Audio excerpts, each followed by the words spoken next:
CBSE 12ാം class വിദ്യാർത്ഥികൾക്ക് വേണ്ടിയുള്ള first term എക്സാമിന്റെ സാമ്പിൾ ക്വസ്റ്റ്യൻ പേപ്പേഴ്സ് റിലീസ് ചെയ്ത് കഴിഞ്ഞു. ഈ വീഡിയോയിൽ ഫസ്റ്റ് ടേം ഫിസിക്സിന്റെ ക്വസ്റ്റ്യൻ പേപ്പർ അനാലിസിസും അതോടൊപ്പം സാമ്പിൾ ക്വസ്റ്റ്യൻ പേപ്പർ ഡിസ്കഷനുമാണ് ചർച്ച ചെയ്യുക. So welcome to SS Physics classes. I am Samson, a physics teacher for last 20 years. So ആദ്യം നമുക്ക് സാമ്പിൾ ക്വസ്റ്റ്യൻ പേപ്പർ വഴി നമ്മുടെ ഫസ്റ്റ് മിഡ് ടേം ഫിസിക്സിന്റെ ക്വസ്റ്റ്യൻ പാറ്റേൺ നമുക്ക് അനലൈസ് ചെയ്യാം. നോക്കണേ, നമുക്ക് 1.5 മണിക്കൂർ ഡ്യൂറേഷൻ ആണ് നമ്മുടെ ഫസ്റ്റ് ടേം എക്സാമിന് വേണ്ടി ഫിസിക്സിന് അലോട്ട് ചെയ്തിരിക്കുക. നെഗറ്റീവ് മാർക്കിംഗ് ഇല്ല. പക്ഷേ ഓരോ വിദ്യാർത്ഥികളും അറിയേണ്ട ഒരു കാര്യം MCQs ആണ്, ഒബ്ജക്റ്റീവ് ക്വസ്റ്റ്യൻസ് ആണ്. So lot of difference between our subjective exam and objective examination. Negative marking ഇല്ല എന്നൊരു പോസിറ്റീവ്നെസ് ഉണ്ടെങ്കിലും നമ്മൾ ഒന്ന് ആലോചിക്കേണ്ട കാര്യം, സബ്ജക്റ്റീവിലെ 2 മാർക്സ് 3 മാർക്ക് അല്ലെങ്കിൽ 5 മാർക്സ് ക്വസ്റ്റ്യൻസ് വരുമ്പോൾ നമുക്ക് അവസാനത്തെ ഫൈനൽ കാൽക്കുലേഷനിലോ കുറച്ച് സ്റ്റെപ്സോ മിസ്സായാൽ നമുക്ക് അവിടെ മാർക്ക് ഉണ്ട്. ഫുൾ മാർക്ക് കിട്ടിയില്ലെങ്കിൽ പോലും സ്റ്റെപ്പിന് മാർക്ക് കിട്ടും. പക്ഷേ ഒബ്ജക്റ്റീവ് ആകുമ്പോൾ അങ്ങനെയല്ല. നമുക്ക് ക്വസ്റ്റ്യൻ പൂർണ്ണമായിട്ടും ശരിയുണ്ടെങ്കിൽ മാത്രമേ നമുക്ക് സ്കോറിംഗ് ഉണ്ടാവൂ. അതുകൊണ്ട് തന്നെ തിയറി വളരെ കൃത്യതയോടെ അറിയുന്നുള്ള വിദ്യാർത്ഥികൾക്ക്, അതോടൊപ്പം തന്നെ ലോട്ട് ഓഫ് പ്രാക്ടീസ് ഉള്ള കുട്ടികൾക്ക്, സോ സബ്ജക്ട് ക്ലാരിറ്റിയും ലോട്ട് ഓഫ് പ്രാക്ടീസ് ഉള്ള വിദ്യാർത്ഥികൾക്ക് മാത്രമേ ഒബ്ജക്റ്റീവ് ക്വസ്റ്റ്യനുകൾ ചെയ്യുവാനുള്ള ഒരു പ്രസൻസ് ഓഫ് മൈൻഡ് ലഭിക്കൂ. അതുകൊണ്ട് തന്നെ ഇനിയുള്ള സമയം വളരെ കൃത്യതയോടെ ഉപയോഗിച്ചുകൊണ്ട് പഠിക്കുവാൻ വേണ്ടി ശ്രദ്ധിക്കുക. നമുക്ക് ടോട്ടലായിട്ട് ഫിസിക്സിനെ സംബന്ധിച്ചിടത്തോളം നമുക്ക് 55 ക്വസ്റ്റ്യൻസ് ആണ് ക്വസ്റ്റ്യൻ പേപ്പറിൽ സെറ്റ് ചെയ്തിരിക്കുക. ആ 55 ക്വസ്റ്റ്യനിലൂടെ 3 സെക്ഷനുകളായിട്ട് ഡിവൈഡ് ചെയ്തിട്ടുണ്ട്. Section A, B and C. അതില് സെക്ഷൻ A എന്ന് പറയുമ്പോൾ ക്വസ്റ്റ്യൻ നമ്പർ 1 to 25 വരെയുള്ള ക്വസ്റ്റ്യൻസ് ആണ്. അത് സിമ്പിൾ മൾട്ടിപ്പിൾ ചോയ്സ് ക്വസ്റ്റ്യൻസ് ആണ്. ഒരു പരിധിവരെ നിങ്ങളുടെ നോളജ് ആയിരിക്കും അത് സിമ്പിൾ ആണോ ടഫ് ആണോ എന്ന് തീരുമാനിക്കുക, പ്രത്യേകിച്ച് ഓൺലൈൻ കാലഘട്ടത്തിലെ പഠനം.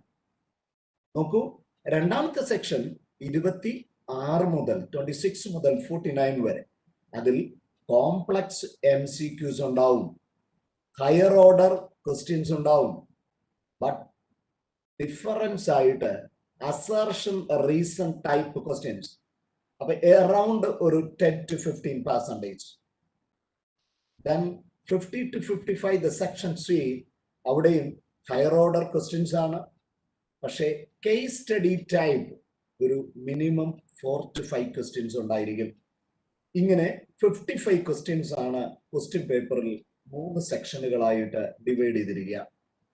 അതിൽ നമുക്ക് ഓരോ സെക്ഷനുകളിലും ഇന്റേൺ നമുക്ക് ചോയ്സസ് ഉണ്ട്, അറൌണ്ട് 20%. എന്ന് പറഞ്ഞാൽ ഈ ടോട്ടൽ 25 ക്വസ്റ്റ്യനിൽ നമുക്ക് 5 ക്വസ്റ്റ്യൻസ് ഒഴിവാക്കാം. അങ്ങനെ നമുക്ക് 20 ക്വസ്റ്റ്യൻസ് നമുക്ക് അറ്റൻഡ് ചെയ്താൽ മതി. നമുക്ക് കിട്ടുന്നത് 20 മാർക്സ് ആയിരിക്കും. ഓരോ ക്വസ്റ്റ്യനും ഓരോ മാർക്ക് വെച്ച്. അപ്പൊ 24 ക്വസ്റ്റ്യൻസ് ആണ് നമ്മുടെ സെക്ഷൻ ബിയിലുള്ളത്. അതില് 4 ക്വസ്റ്റ്യൻസ് നമുക്ക് അവോയ്ഡ് ചെയ്യാം, 20 മാർക്സ് നമുക്ക് കിട്ടും. അതേപോലെ നമ്മുടെ സെക്ഷൻ സിയിൽ 1 ക്വസ്റ്റ്യൻ നമുക്ക് അവോയ്ഡ് ചെയ്യാം, അങ്ങനെ 5 മാർക്സ്. അപ്പൊ ടോട്ടൽ 45 മാർക്സ് ആയിരിക്കും. പക്ഷേ നമ്മുടെ ഇത് ഫസ്റ്റ് ടേം ആണ് അല്ലെ. So annual examination is there, second term exam, board examination is there. അത് സബ്ജക്റ്റീവ് ആകാം, ഒബ്ജക്റ്റീവ് ആകാം, that depends upon the situation. പക്ഷെ അവിടെ നിന്നും നമുക്ക് ഈ ഒരു എക്സാമിന്റെയും ടോട്ടൽ ആവറേജ് 70 മാർക്കിനായിരിക്കും, 70 മാർക്സിനായിരിക്കും. അതുകൊണ്ട് ഈ 45 മാർക്കിനെ 35ലേക്ക് കൺവേർട്ട് ചെയ്യും. സോ മാക്സിമം നമുക്ക് ഫിസിക്സിന് ഈ ഒരു എക്സാമിൽ നിന്ന് കിട്ടുന്നത് 35 മാർക്ക് ആയിരിക്കും. അപ്പൊ 45ലേക്കാണ് അവര് ആദ്യം എക്സാം നടത്തുക, എന്നിട്ട് it is converted into 35. So ഇതാണ് examination pattern. Purely MCQs without no negative marking ഇല്ലാതെ ഉള്ള പ്യുവർ MCQ ക്വസ്റ്റ്യൻസ് ആണ് നിങ്ങൾക്ക് വേണ്ടി കാത്തിരിക്കുക. ഓരോ ക്വസ്റ്റ്യനും യു ക്യാൻ യൂസ്. നോക്കി 90 മിനിറ്റ്സ് ഉണ്ട്. അതുകൊണ്ട് തന്നെ നമുക്ക് 2 മിനിറ്റ് വെച്ച് ഓരോ ക്വസ്റ്റ്യനും നമ്മുടെ കയ്യിൽ ഉണ്ടാവും. അതുകൊണ്ട് തന്നെ ഒരു സീരിയസോടെ പഠനം നടത്തുന്ന ഒരു വിദ്യാർത്ഥിയെ സംബന്ധിച്ചിടത്തോളം ഏറ്റവും മികച്ച തരത്തിൽ നമുക്ക് അപ്രോച്ച് ചെയ്യാൻ പറ്റും. അപ്പോൾ നമ്മുടെ ആദ്യത്തെ 25 ക്വസ്റ്റ്യൻസ് സെക്ഷൻ എ ആണ് ഇന്ന് നിങ്ങൾക്ക് വേണ്ടി SS ഫിസിക്സ് ക്ലാസ്സിൽ നിന്ന് ലഭിക്കുക. സോ നമുക്ക് ആദ്യം ആ 25 ക്വസ്റ്റ്യൻസ് നമുക്കൊന്ന് ഡിസ്കസ് ചെയ്യാം വൺ ബൈ ആയിട്ട്. അപ്പൊ തിയറി നന്നായിട്ട് അറിഞ്ഞാൽ മാത്രമേ ആ ക്വസ്റ്റ്യൻസ് പെട്ടെന്ന് നമുക്ക് ചെയ്യാൻ പറ്റൂ. അപ്പൊ അതുകൊണ്ട് തന്നെ വളരെ സബ്ജക്ട് ക്ലാരിറ്റി ഉണ്ടായിരിക്കാൻ വേണ്ടി പെരിഫറൽ ആയിട്ടുള്ള പഠനം കൊണ്ട് കാര്യം ഉണ്ടാവില്ല. അതിലെ ഓരോ കാര്യങ്ങളും നമ്മൾ സെൻസ് ചെയ്താൽ മാത്രമേ നമുക്ക് ആൻസറിലേക്ക് വളരെ ഈസിയോടെ നമുക്ക് എത്തുവാൻ പറ്റൂ. So the first one, which of the following is not the property of equipotential surface? നമുക്ക് equipotential surface എന്ന് പറയുമ്പോൾ വ്യക്തതയോടെ നമുക്കറിയാം അല്ലെ, എന്താണ്? സെയിം പൊട്ടൻഷ്യൽ ഉള്ള സർഫസസ് ആണ്. ഞാൻ ഡിഫറൻ്റ് ആയിട്ടുള്ള equipotential സർഫസസ് ഇവിടെ വരച്ചിട്ടുണ്ട്. നോക്കി, 2 പാരലൽ പ്ലേറ്റുകൾക്കിടയ്ക്കുള്ള, നോക്കി യൂണിഫോം ഫീൽഡിൽ എങ്ങനെയായിരിക്കും, ഒരു പോയിന്റ് ചാർജിൽ എങ്ങനെയായിരിക്കും, ഇതൊക്കെ നമുക്ക് വളരെ വ്യക്തതയോടെ അറിയാം. അങ്ങനെയാണെങ്കിൽ 1 by ആയിട്ടൊന്ന് കൺസിഡർ ചെയ്തേ. They do not cross each other. Potential surfaces ഒരു കാരണവശാലും ക്രോസ് ചെയ്യത്തില്ല. ക്രോസ് ചെയ്ത് കഴിഞ്ഞാൽ ഇലക്ട്രിക് ഫീൽഡ് മാതിരി we have to say the 2 directions, 2 fields are there. ആ ഡയറക്ഷൻസ് ഒരിക്കലും പോസിബിൾ അല്ല. അപ്പൊ അതുകൊണ്ട് തന്നെ നമുക്കിവിടെ വേണ്ടത് which of the not the property ആണ് അല്ലെ. അപ്പൊ അത് ഒരു ട്രൂ ആയിട്ടുള്ള സ്റ്റേറ്റ്മെന്റ് ആണ്. നമുക്ക് ഫോൾസ് സ്റ്റേറ്റ്മെന്റിലേക്കാണ് വേണ്ടത്. ട്രൂ ആണ്. അടുത്ത് പറയുന്നു the rate of change of potential with distance. ശ്രദ്ധിച്ചു വായിക്കണം കേട്ടോ. Rate of change of potential with respect to distance എന്ന് പറഞ്ഞാൽ ഗ്രേഡിയന്റ് ഓഫ് പൊട്ടൻഷ്യൽ എന്നല്ലേ? അതല്ലേ ആക്ച്വലി നമ്മുടെ നെഗറ്റീവ് ഗ്രേഡിയന്റ് ഓഫ് പൊട്ടൻഷ്യൽ അല്ലേ ഇലക്ട്രിക് ഫീൽഡ് എന്ന് പറയുന്നത്. ഇവിടെ പറഞ്ഞിരിക്കുന്നത് ആ ഈക്വിപൊട്ടൻഷ്യൽ സർഫസ് വരുമ്പോൾ ഇലക്ട്രിക് ഫീൽഡ് 0 ആണെന്നാണ്. ഒന്ന് ആലോചിച്ച് നോക്കി, ഏത് സർഫസിലാണെങ്കിലും ഈക്വിപൊട്ടൻഷ്യലിലെ നമ്മുടെ ഇലക്ട്രിക് ഫീൽഡ് പെർപെൻഡിക്കുലർ ആയിട്ടല്ലേ വരൂ. നോക്കൂ, ഒരു സ്പിയർ ആയിട്ടാണ് നമ്മൾ കൺസിഡർ ചെയ്താൽ അവിടെ ലൈൻസ് ഓഫ് ഫോഴ്സ് എപ്പോഴും നോർമൽ ആയിട്ടല്ലേ വരുന്നേ. അങ്ങനെയാണെങ്കിൽ അതിന്റെ കമ്പോണന്റ് എലോങ് പെർപെൻഡിക്കുലർ, അപ്പോഴല്ലേ അത് സർഫസിലേക്ക് മാറും. എന്ന് വെച്ചാൽ ഇവന്റെ കമ്പോണന്റ് എലോങ് ദ ഈക്വിപൊട്ടൻഷ്യൽ സർഫസ്. ഒരു വെക്ടറിന്റെ 90 ഡിഗ്രിയിലുള്ള കമ്പോണന്റ് എന്തായിരിക്കും? അല്ല, തീറ്റ ഡിഗ്രിയിലുള്ള കമ്പോണന്റ് എന്തായിരിക്കും? ഈ കോസ് തീറ്റ അല്ലേ. അപ്പൊ 90 ഡിഗ്രി ആവുമ്പോൾ അവന്റെ വാല്യൂ എത്രയാവും? 0 ആവും. അപ്പൊ നമുക്കത് വീണ്ടും ട്രൂ അല്ലേ. ഗുഡ്. അടുത്ത് നോക്കിയേ, third statement. For a uniform electric field they are concentric spheres. ഇതല്ലേ നമ്മൾ യൂണിഫോം ഫീൽഡ് എന്ന് പറയുന്നത്. അതിന്റെ ഈക്വിപൊട്ടൻഷ്യൽ സർഫസസ് സ്പിയേഴ്സ് ആണോ? അല്ല. That is answer. That is the third choice as the answer. അടുത്ത് പറയുന്നത് they can be imaginary spheres. ഉറപ്പായിട്ടും പോയിന്റ് ചാർജസ് വരുമ്പോൾ അത് സ്പിയേഴ്സ് തന്നെയാണ്. സോ ഇതെല്ലാം നോക്കിയേ, ഒരു ഡൈപോളിന്റെ ഈ ബ്ലൂ ലൈൻസ് ആണ് എക്സാക്ട്ലി ദ പൊട്ടൻഷ്യൽ സർഫസസ്. ഒന്ന് നോക്കിയിരിക്കുക സെൻസ് ചെയ്യാൻ വേണ്ടി. സോ ദ ഫസ്റ്റ് ക്വസ്റ്റ്യന്റെ ആൻസർ നമുക്ക് കിട്ടിക്കഴിഞ്ഞു. ദ തേർഡ് വൺ കണ്ടോ, ആ ഈക്വിപൊട്ടൻഷ്യൽ സർഫസ് എന്താന്ന് അറിഞ്ഞുള്ള ഒരു കുട്ടിക്ക് ചെയ്യാൻ പറ്റില്ല. അതിന്റെ കൃത്യതയോടെയുള്ള ഓരോ പ്രോപ്പർട്ടീസും അനലൈസ് ചെയ്യുന്ന കുട്ടികൾക്ക് മാത്രമേ വ്യക്തമായിട്ട് ആൻസറിലേക്ക് വരാൻ പറ്റൂ. സോ ഡിയർ സ്റ്റുഡൻസ്, ആദ്യമായിട്ട് എന്റെ ചാനൽ കാണുന്ന വിദ്യാർത്ഥികൾ സബ്സ്ക്രൈബ് ചെയ്യാൻ മറക്കരുത്. അതോടൊപ്പം നിങ്ങളുടെ കൂട്ടുകാർക്ക് ഷെയർ ചെയ്യാൻ. സോ ഡിയർ വൺ, നോക്കൂ, question number 2. 2 point charges plus 8q and minus 2q are located at x is equal to 0 and x is equal to L respectively. The point on x-axis at which the net electric field is 0 due to these charges is, that is a question. അപ്പൊ നമുക്ക് ആദ്യം അതിന്റെ pattern ഒന്ന് വരയ്ക്കാം. എന്താണ് സംഭവിക്കാൻ നോക്കാം. നമുക്ക് അതിന്റെ ഒറിജിൻ O ആയിട്ട് എടുക്കാം, 0. അവിടെയാണ് നമ്മുടെ +8Q എന്ന് പറയുന്ന ചാർജ് ഉള്ളത്. രണ്ടാമത് ഇതാണ് L എങ്കിൽ അവിടെയാണ് x is equal to L എന്ന് പറയുന്ന ലൊക്കേഷനിലാണ് നമ്മുടെ രണ്ടാമത്തെ ചാർജ്. അപ്പൊ നമുക്ക് ഇതിനെ 1 എന്ന് എടുക്കാം, ഇവനെ 2 എന്ന് എടുക്കാം.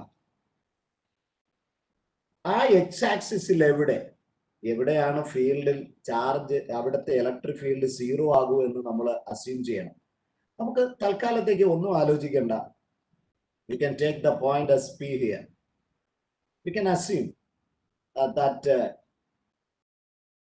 point is x from 8Q എന്ന് പറയുമ്പോൾ ഈ സെപ്പറേഷൻ എന്ന് പറയുന്നത് നമുക്ക് വ്യക്തതയോടെ കിട്ടിക്കഴിഞ്ഞു അല്ലെ. അത് L-x ആയിരിക്കും അല്ലെ. അപ്പോ ഈ പിയിലെ electric field due to 1 and 2 should be 0 എന്ന് പറയുമ്പോൾ നമുക്ക് എങ്ങനെ എഴുതാം. അവിടെയാണ് നമ്മുടെ വെക്ടർ കോൺസെപ്റ്റ് വരുമ്പോൾ നമ്മുടെ മനസ്സിൽ വരേണ്ട ഏറ്റവും പ്രധാനപ്പെട്ട കോൺസെപ്റ്റ് ആണ് പ്രിൻസിപ്പിൾ ഓഫ് സൂപ്പർപൊസിഷൻ എന്ന് പറഞ്ഞാല് ഇവിടെ ഇലക്ട്രിക് ഫീൽഡ് അല്ലേ നമ്മൾ കണ്ടുപിടിക്കേണ്ടേ. അപ്പൊ അവയുടെ ഇൻഡിവിജ്വൽ കോൺട്രിബ്യൂഷൻ കണ്ടുപിടിക്കാൻ ഓരോന്നെടുത്ത് അവന്റെ വെക്ടർ സം കൺസിഡർ ചെയ്താൽ മതി. അപ്പൊ അതാണ് ടോട്ടൽ വാല്യൂ ഇവിടെ 0 ആകും. അപ്പൊ എന്താണ് E1 എന്ന് പറയുന്നത്. Electric field due to point charge കണ്ടുപിടിക്കുന്ന ഫോർമുല ഓർക്കുന്നില്ലേ. It is equal to nothing but 1/4πε0 into the charge contribution division by separation square എന്നല്ലേ പറയണേ. അങ്ങനെ വരുമ്പോ നമ്മുടെ പിയിൽ ഡ്യൂ ടു ഫസ്റ്റ് ചാർജ് എങ്ങനെ കണ്ടുപിടിക്കാം. K ഇൻറ്റു ദ ചാർജ് അല്ലെ, അത് എത്രയാണ് ഇവിടെ 8Q ഡിവിഷൻ ബൈ അവിടുത്തെ സെപ്പറേഷൻ എത്രയാണ് x² അല്ലെ, പ്ലസ്. ഗുഡ്. രണ്ടാമത്തെ കേസ് ഒന്ന് എടുത്തേ. K ഇൻറ്റു അവിടുത്തെ ചാർജിന്റെ കോൺട്രിബ്യൂഷൻ എന്താണ്, -2Q ആണ് അല്ലെ. ദ ഡിവിഷൻ ബൈ സെപ്പറേഷൻ എത്രയാണ് L-x². It must be equal to 0. അങ്ങനെയാണെങ്കിൽ എന്താ ചെയ്യേണ്ടേ. യെസ്, ഇനി അടുത്ത ഇവനെ നമുക്ക് അടുത്ത സൈഡിലേക്ക് നമുക്ക് മാറ്റാം. അപ്പൊ എന്തായിട്ട് മാറി. K into 8Q by x² എന്ന് പറയുന്നത്, യെസ് ഈ മൈനസ് സൈൻ റൈറ്റിലേക്ക് വരുമ്പോൾ പ്ലസ് ആയില്ലേ. So K into 2Q division by L-x². അപ്പൊ നമുക്ക് അതിന്റെ സിമിലർ ആയിട്ടുള്ള ടേമുകളെ നമുക്കൊന്ന് കട്ട് ചെയ്ത് കളഞ്ഞാൽ K ക്യാൻസൽ ആയില്ലേ, Q ക്യാൻസൽ ആയില്ലേ, ഈ 2ഉം ഈ 8ഉം കൂടെ 4 ആയില്ലേ. അപ്പൊ നമുക്ക് എന്തായിട്ടാ കിട്ടിയേ 4/x² equal to that 1/L-x² എന്ന് പറഞ്ഞാൽ we get as 4 is equal to x/L-x². ഒന്ന് സ്ക്വയർ റൂട്ട് എടുത്തേ. അപ്പോ x - L-xന് 4ന്റെ റൂട്ട്, രണ്ട് വാല്യൂസ് പോസിബിൾ ആണ് അല്ലെ. ഒന്നുകിൽ പ്ലസ് അല്ലെങ്കിൽ -2 അല്ലെ റൂട്ട് എടുക്കുന്നത്. Good, very good. അപ്പൊ രണ്ട് വാല്യൂസ് അതിനൊരു റെലവൻസ് ഉണ്ട് ഇവിടെ. ദാറ്റ് ഈസ് വെരി ഇമ്പോർട്ടന്റ് ആയിട്ടുള്ള പോയിന്റ്. ഏതാണെന്നുള്ളത് നമുക്ക് കാൽക്കുലേഷൻ ബേസ് ചെയ്ത് നമുക്കൊന്ന് കാണാൻ ശ്രമിക്കാം. നോക്കൂ, ആദ്യം +2 കൊടുത്തെന്നിരിക്കട്ടെ. അപ്പൊ നമുക്ക് +2 ആണ് വാല്യൂ എങ്കിൽ നമുക്ക് എന്തായിട്ട് മാറും x/L-x is equal to 2. അപ്പോ x എന്ന് പറയുന്നത് 2L - 2x. അപ്പോൾ ഈ 2x നമുക്ക് ലെഫ്റ്റ് ഹാൻഡ് സൈഡിലേക്ക് കൊണ്ടുവന്നാൽ 3x എന്ന് പറയുന്നത് 12 ആയി. അപ്പോൾ x എന്ന് പറയുന്നത് 2/3 ടൈംസ് L എന്ന് പറഞ്ഞാൽ അത് 0.667L എന്ന് പറഞ്ഞാൽ L-നെക്കാളും കുറഞ്ഞ ഒരു പോയിന്റ് എന്നാണ്. അത് ഈ പിക്ചർ കറക്റ്റ് ആയിട്ട് പറയുന്നുണ്ട്. പക്ഷേ അവിടെ നിങ്ങൾ ശ്രദ്ധിക്കേണ്ട ഒരു പോയിന്റ് ഉള്ളത്, ഞാൻ പറയുന്നത് ശ്രദ്ധിച്ചു കേട്ടെ. ഇവിടെ ഇലക്ട്രിക് ഫീൽഡ് കണ്ടുപിടിക്കാൻ നമ്മൾ ചെയ്യേണ്ടത് ഒരു point charge, positive test charge വെക്കണ്ടേ. ഒന്ന് വെച്ചേ. അപ്പോ അവനെ ഈ പ്ലസ് ചാർജ് റിപ്പൽ ചെയ്യത്തില്ലേ. അപ്പോ E1 ഇങ്ങനെയല്ലേ ആക്ട് ചെയ്യൂ. എങ്കിൽ ആ ടെസ്റ്റ് ചാർജിനെ +2 എന്ത് ചെയ്യും? അവന്റെ ചാർജ് മൈനസ് അല്ലേ, അവൻ അതിനെ അട്രാക്ട് ചെയ്യുകയല്ലേ ചെയ്യൂ. അപ്പൊ E1 E2 ഒരേ ഡയറക്ഷനിലല്ലേ ആക്ട് ചെയ്യുന്നേ. അപ്പൊ അവർ രണ്ടുപേരും ആഡപ്പ് ചെയ്യല്ലേ ചെയ്യൂ. അപ്പൊ റിസൾട്ടന്റ് 0 ആകുമോ? അപ്പൊ നമുക്ക് ഈ പ്ലസ് വാല്യൂ എടുത്തത് വാലിഡ് അല്ല. അപ്പൊ അങ്ങനെയാണെങ്കിൽ നമുക്ക് മൈനസ് വാല്യൂ ഒന്ന് ഡിസ്കസ് ചെയ്യാം. So what happen there? So x by L minus x is equal to +2. ഒന്ന് ക്രോസ് ചെയ്തേ. x is equal to 2L minus 2x. ഇവിടെ നമുക്ക് ഓർക്കണേ മൈനസ് വാല്യൂ ആണ്. അപ്പോ -2L മൈനസ് മൈനസ് പ്ലസ്. അപ്പൊ നമുക്ക് 2Lന്റെ വാല്യൂ 2x മൈനസ് x ആയിട്ട് മാറിയില്ലേ. അപ്പൊ എക്സിന്റെ വാല്യൂ എത്രയായിട്ട് കിട്ടി? 2L ആയിട്ട് കിട്ടിക്കഴിഞ്ഞു. എന്താണ് അവിടുത്തെ പ്രത്യേകത? ഇവിടെ നിന്ന് 2L എന്ന് പറയുമ്പോൾ ഇങ്ങനെ ഒരു പോയിന്റ് എടുക്കുമ്പോൾ പ്ലസ് കാരണം ടെസ്റ്റ് ചാർജിനെ റിപ്പൽ ചെയ്യില്ലേ, മൈനസ് കാരണം അതിനെ അട്രാക്ട് ചെയ്യില്ലേ, നെറ്റ് വാല്യൂ 0 ആകില്ലേ. സോ നമ്മുടെ മൂന്നാമത്തെ ഓപ്ഷൻ ആണ് ആൻസർ. ഇതൊരു ഈസി ക്വസ്റ്റ്യൻ ആണെന്ന് പറയാൻ പറ്റില്ല. നന്നായിട്ട് തിയറി പഠിച്ച് പ്രോബ്ലംസ് ചെയ്ത് പ്രാക്ടീസ് ഉള്ള കുട്ടികൾക്ക് മാത്രമേ ചെയ്യാൻ പറ്റൂ. So that is very important. അപ്പോൾ ഇത് ഫസ്റ്റ് ഫേസിൽ വളരെ ഈസി ക്വസ്റ്റ്യൻസ് ആണ് CBSE ആഗ്രഹിക്കുക. പക്ഷേ രണ്ടാമത്തെ ക്വസ്റ്റ്യൻ നല്ലൊരു ഔട്ട്സ്റ്റാൻഡിംഗ് ക്വസ്റ്റ്യൻ ആണ്. നോക്കൂ, the third one. An electric dipole of moment P is placed parallel to the uniform electric field. അപ്പൊ നമുക്ക് ഒരു ഇലക്ട്രിക് ഫീൽഡ് ഉണ്ട്. യെസ്, നമുക്കതിനെ വെർട്ടിക്കലി അപ്വേർഡ് ആയിട്ട്, യൂണിഫോം എന്ന് പറയുമ്പോൾ നമുക്ക് വ്യക്തതയോടെ അറിയാം, ഇക്യു ഡിസ്റ്റന്റ് പാരലൽ ആയിട്ടുള്ള ഒരു ഫീൽഡ് ആണ് അല്ലെ. അപ്പൊ അതിലെന്താ പറയണേ? ദാറ്റ് ഡൈപോൾ മൊമെന്റ് പാരലൽ ആയിട്ടിരിക്കുകയാണ്. യെസ്, അവ തമ്മിലുള്ള ആംഗിൾ എന്ന് പറയുന്നത് 0 ആണ്. The amount of work done in rotating the dipole by 90. രണ്ടാമത്തെ ആംഗിൾ എത്രയാക്കി മാറ്റണം? 90 ഡിഗ്രി ആണ്.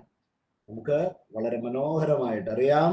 The work done to tilt from an angle θ1 to θ2. എന്താണ് അതിന്റെ ഫോർമുല റെലവന്റ് ആയിട്ടുള്ളത്?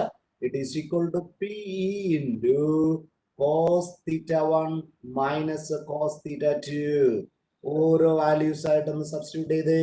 That is P into E of cos 0 minus cos 90. നമുക്കറിയാം cos 90 എന്തായി? 0 ആയി മാറി. cos 0യുടെ വാല്യൂ 1 ആയി. അപ്പൊ ആൻസർ നമുക്ക് ഏത് ചോയ്സ് ആയിട്ട് പറയാം? Our second option, PE as the answer. So that is a very important concept. അപ്പൊ നമ്മൾ എല്ലാ മേഖലകളും ടച്ച് ചെയ്തുകൊണ്ട് ക്വസ്റ്റ്യൻസ് വരിക കേട്ടോ. നോക്കി, നമ്പർ 4. The three capacitors 2, 3, 6. നമുക്ക് അതിനെ ലേബൽ ചെയ്യാം. C1, C2, C3 are joined in series. The equivalent capacitance.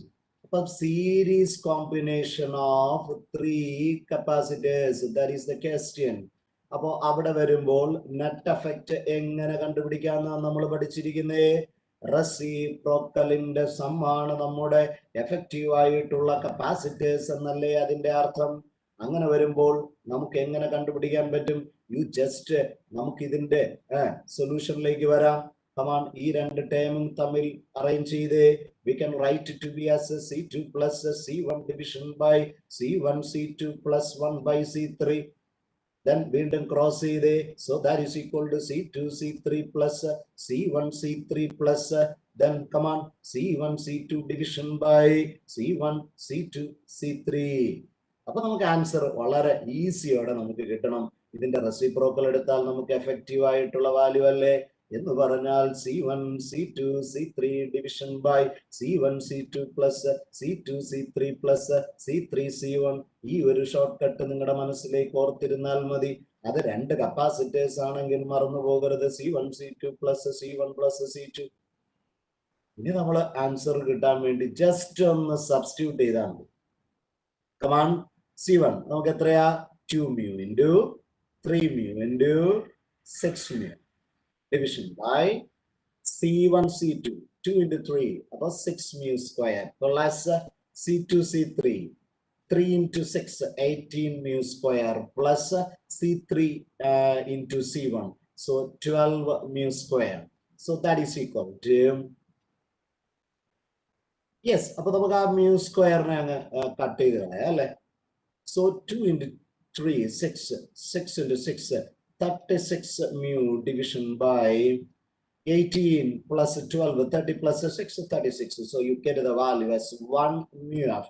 കണ്ടോ, കാൽക്കുലേഷൻ മാത്രമേ ഉള്ളൂ. നമുക്ക് രണ്ടാമത്തെ ചോയ്സ് ആണ് നമുക്ക് ആൻസർ ആയിട്ട് നമുക്ക് കിട്ടിയിരിക്കുക. Is it clear? കുഞ്ഞുങ്ങളെ, വളരെ വ്യക്തതയോടെ നമ്മൾ തിയറി നന്നായിട്ട് പഠിച്ച് കുറച്ച് പ്രാക്ടീസ് ഉള്ള കുട്ടികളെ സംബന്ധിച്ചിടത്തോളം ഗ്യാരണ്ടിയാണ് 100% മാർക്കും നിങ്ങൾക്ക് അക്യൂർ ചെയ്യാൻ പറ്റും, ട്രെയിൻഡ് ആണെങ്കിൽ. നോക്കി question number 5. 2 point charges placed in a medium. ആദ്യത്തെ കേസ് എന്ന് പറയുന്നത് മീഡിയത്തിലാണ് വെച്ചിരിക്കുക. Yes, in A medium of a dielectric constant, the epsilon r, take the value as 5, are at a separation r between them. Experience a force of F. നമുക്ക് ഫോഴ്സിനെ നമുക്ക് എങ്ങനെ represent ചെയ്യാം? That is equal to 1 by 4 by epsilon 0 epsilon r into q1 q2 by r square. അപ്പോൾ ആ epsilon സീറോയുടെ epsilon ആറിന്റെ value അത് 5 ആയിട്ടാണ് നമുക്ക് തന്നിരിക്കുക. ഇതാണ് നമുക്ക് ഫസ്റ്റ് കേസ് എന്ന് പറയുന്നത്. അടുത്ത് ചോദിക്കുന്നത് the electrostatic force between them in vacuum at the same distance r will be. So that is the needed concept. അപ്പൊ നമുക്ക് അതിനെ രണ്ടാമത്തെ കേസായിട്ട് നമുക്ക് എഴുതാം. അപ്പൊ അവിടെ പറയുന്നത് എയർ ആണ്. അപ്പൊ അവ തമ്മിൽ ഇരിക്കുന്ന സെപ്പറേഷൻ നമുക്ക് കണ്ടുപിടിക്കേണ്ടത് സെയിം ഡിസ്റ്റൻസിൽ ഇരിക്കുമ്പോൾ എയറിലായിരിക്കുമ്പോഴാണ്. അപ്പോൾ എഫ് ഡാഷ് എന്ന് പറയുന്നത് സിമ്പിൾ ആയിട്ട് നമുക്കറിയാം, ചാർജിന് വ്യത്യാസമില്ല, മീഡിയം മാത്രമേ മാറുന്നുള്ളൂ, സെപ്പറേഷൻ വ്യത്യാസമില്ല. അങ്ങനെയാണെങ്കിൽ നമുക്ക് എഫുമായിട്ട് എങ്ങനെ റിലേറ്റ് ചെയ്യാം? നമുക്ക് വേണ്ടത് ഈ വാല്യൂ അല്ലയോ? ആ വാല്യൂ നമുക്ക് ഇവിടെ നിന്ന് എടുത്താൽ ഈ വാല്യൂവിന് നമുക്ക് എന്ത് കോൺസെപ്റ്റ് പറയാം? We can substitute it for 1 by 4 by epsilon 0 q1 q2 by r square is equal to 5 times of f. So that is the concept. എന്ന് വെച്ചാൽ നമ്മുടെ ഫസ്റ്റ് ഓപ്ഷൻ ആയിട്ട് മാറി. അപ്പോൾ സാധാരണ എയറിൽ വെച്ചിട്ട് മീഡിയത്തിൽ എന്ത് സംഭവിക്കുമെന്ന് ചോദിക്കുന്നതിന് പകരം ഇവിടെ നേരെ തിരിച്ചാണ് ചോദ്യമായിട്ട് വന്നിരിക്കുക. ചോദ്യം കോൺസെപ്റ്റ് മറന്നു പോകരുത്. So dear students, especially best wishes from SS Physics classes. കുഞ്ഞുങ്ങളെ, സെപ്റ്റംബർ മാസം സെക്കൻഡ് വീക്ക് കഴിയുമ്പോൾ CBSEയുടെ ഫസ്റ്റ് ടേം ഫിസിക്സ് പരീക്ഷയ്ക്ക് വേണ്ടി SS Physics ക്ലാസ്സിൽ നിന്ന് കോൺട്രിബ്യൂഷൻ ഉണ്ടായിരിക്കും ത്രൂ ലൈവ് ഇന്ററാക്റ്റീവ് ക്ലാസ്സസ്. തിയറിക്ക് ഇമ്പോർട്ടൻസ് കൊടുത്തുകൊണ്ട് മിനിമം കൺസെപ്റ്റ്സും നിങ്ങളുടെ കൈകളിൽ എത്തിക്കുന്ന തരത്തില് നമുക്കറിയാം 7 ചാപ്റ്ററിലായിട്ടാണ് നമ്മുടെ എക്സാമിന്റെ സിലബസ് എന്ന് പറയുന്നത്. അപ്പൊ ഓരോ ചാപ്റ്ററിനും ഒരു മിനിമം 5 ക്ലാസ്സസ് ബേസ് ചെയ്തിട്ട് 30 to 35 ക്ലാസ്സസ് നിങ്ങൾക്ക് ലൈവ് സെക്ഷന് വേണ്ടി SS Physics ക്ലാസ്സസ് തയ്യാറായി കഴിഞ്ഞു. ഒരു മിനിമം 50 to 75 MCQs നിങ്ങൾക്ക് ഡിസ്കസ് ചെയ്യും, including assertion, reason type, case study type questions. അപ്പൊ 100% മാർക്ക് നിങ്ങൾക്ക് ലഭിക്കുന്ന തരത്തിൽ 45 ക്വസ്റ്റ്യൻസും ശരിയാകുന്ന തരത്തിലുള്ള ട്രെയിനിങ് SS Physics ക്ലാസ്സിൽ നിന്ന് നിങ്ങൾക്ക് കിട്ടും. എസ്പെഷ്യലി ഓരോ ചാപ്റ്റർ വൈസ് ചെയ്ത് നിങ്ങൾക്ക് അസൈൻമെന്റ് രൂപത്തിലുള്ള MCQസും അതോടൊപ്പം തന്നെ മോഡൽ എക്സാം ഓൺ ഗൂഗിൾ ഫോമിലും മൈനസ് മാർക്കിംഗ് ഇല്ലാതെ തന്നെ നടത്തുന്ന തരത്തില് തയ്യാറായി കഴിഞ്ഞു. സോ താല്പര്യമുള്ളവർക്ക് നിങ്ങൾക്ക് ഈ ഫോൺ നമ്പറുമായിട്ട് നിങ്ങൾക്ക് ബന്ധപ്പെടാം അഡ്മിഷന് വേണ്ടി, അല്ലെങ്കിൽ ഈ മെയിൽ ID നിങ്ങൾക്ക് മെയിൽ ചെയ്താലും മതിയാവും. So classes September second week കഴിയുമ്പോൾ സ്റ്റാർട്ട് ചെയ്യുന്നു. എൻക്വയറിക്ക് വേണ്ടി, ഡീറ്റെയിൽഡ് അറിയുന്നതിന് വേണ്ടി SS Physics ക്ലാസ്സിലേക്ക് നിങ്ങൾക്ക് വിളിക്കാം.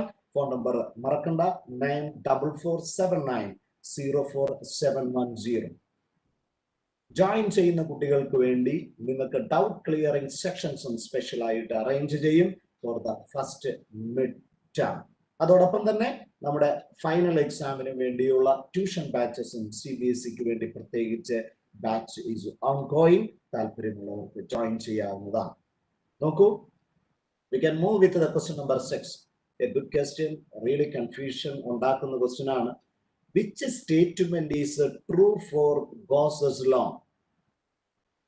നമ്മൾ സിമ്പിൾ ആയിട്ട് പറഞ്ഞു, the surface integral of E dot ds എന്ന് പറയുന്നത് the charge enclosed division by that epsilon. See, all the charges, whether inside or outside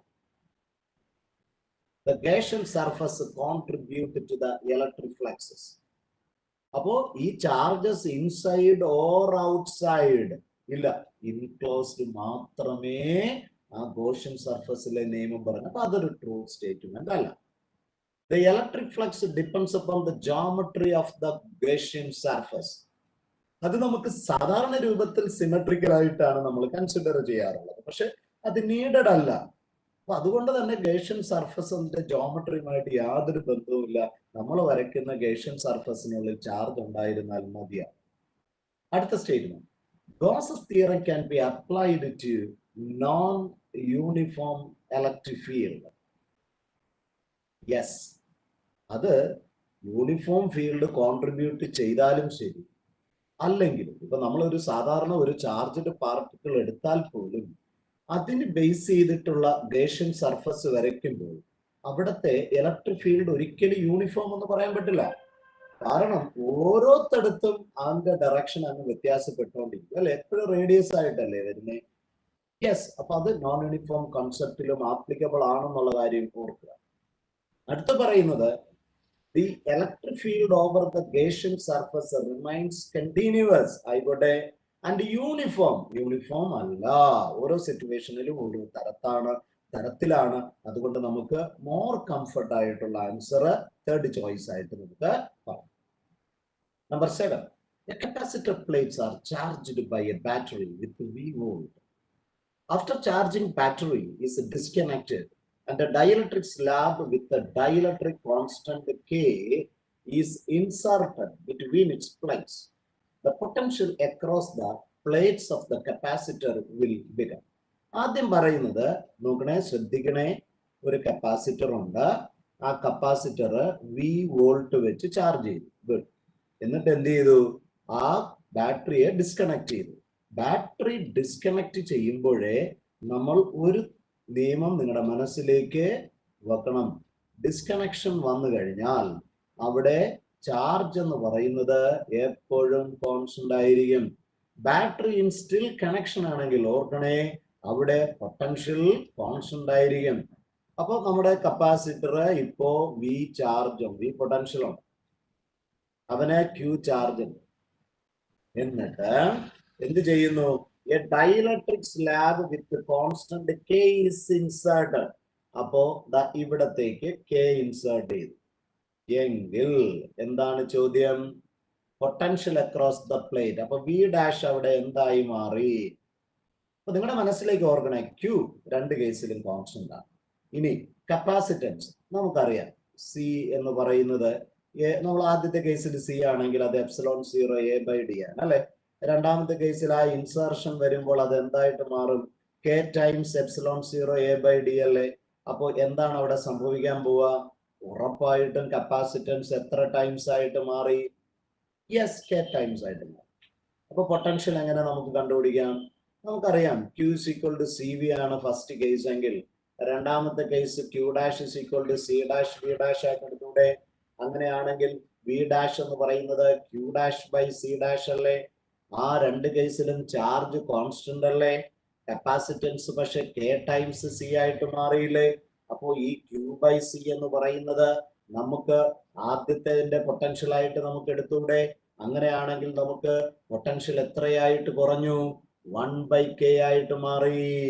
So we can take C as third choice as the answer for the question. Is it clear? നിങ്ങളെ മനസ്സിലാവുന്നുണ്ടോ?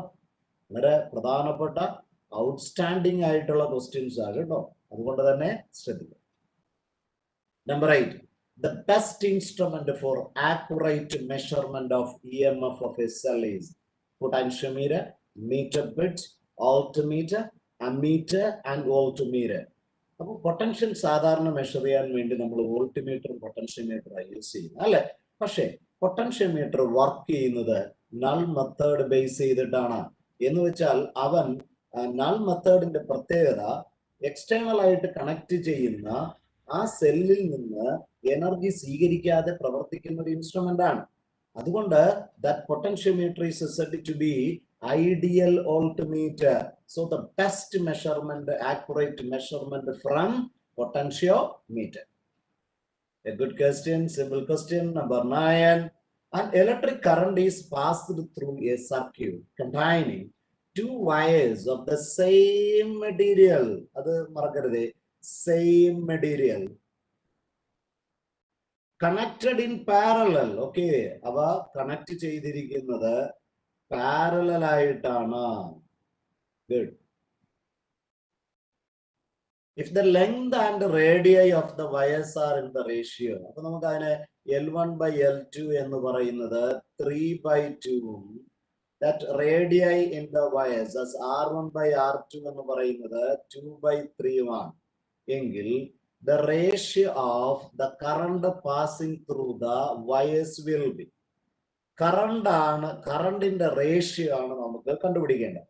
ഇപ്പൊ parallel combination ആണ്. നമ്മുടെ മനസ്സിലേക്ക് special ആയിട്ട് V is equal to I into R എന്ന് വന്നാൽ മതി. അപ്പൊ കറണ്ട് എന്ന് പറയുന്നത് V by R അല്ലേ. നമ്മൾ ഒരു കാര്യം ഓർക്കണം, ഇതൊരു പാരലൽ സർക്യൂട്ട് അല്ലേ.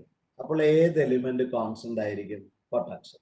അപ്പൊ നമുക്ക് I1 by I2 is equal to first case നമുക്ക് പൊട്ടൻഷ്യൽ ബൈ അതിന്റെ റെസിസ്റ്റൻസ് ബൈ രണ്ടാമത്തതിന്റെയും പൊട്ടൻഷ്യൽ സെയിം ആയതുകൊണ്ട് V by R2 എന്ന് എടുത്താൽ നമുക്ക് R2 ഡിവിഷൻ ബൈ R1 എന്ന് നമുക്ക് കിട്ടിക്കഴിഞ്ഞില്ലേ.